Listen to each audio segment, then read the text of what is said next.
Resource Senator Tom Cotton putting the so-called, quote, mob on notice, demanding the Department of Justice prosecute those toppling statues across the country. The president said just about the same thing. He joins us now to discuss. Senator, you and the president, basically very few among a handful of people speaking out because of these statues coming down. How concerned were you on Monday night that Andrew Jackson was history?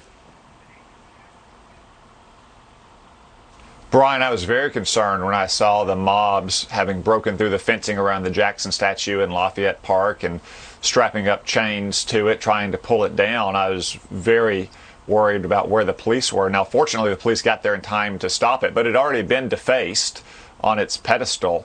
But there couldn't be a more clear-cut, open and shut violation of a law called the Veterans Memorial Preservation Act. That law makes it a federal crime punishable by up to 10 years to deface or tear down or attempt to tear down a statue commemorating someone's military service on federal property. And these aren't exactly criminal masterminds, Brian. They videotape themselves, they post it on social media. The Department of Justice and the FBI should investigate them, arrest them, and prosecute them to the fullest extent of the law. There has to be legal consequences for this kind of mob violence. Otherwise, it's only going to get worse with every passing day. So you're saying enforce that law. You don't have to draft something new. Absolutely, Brian. That law is clearly applicable to the Andrew Jackson statue. There are other federal laws like the Riot Act that might apply as well.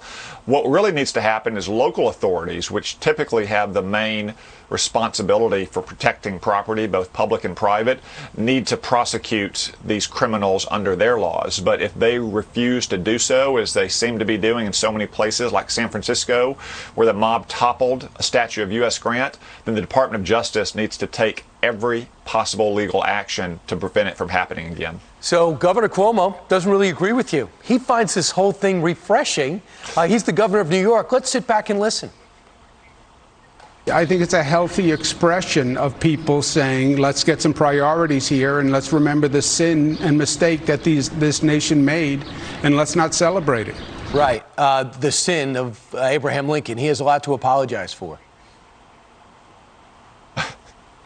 It is extraordinarily unhealthy in a democratic society governed by the rule of law when public officials look the other way and allow mob vigilantes to tear down statues or to try to destroy them.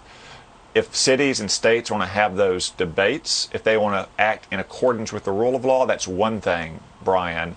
But it is extremely unhealthy in a society governed by the rule of law to allow the mob to prevail.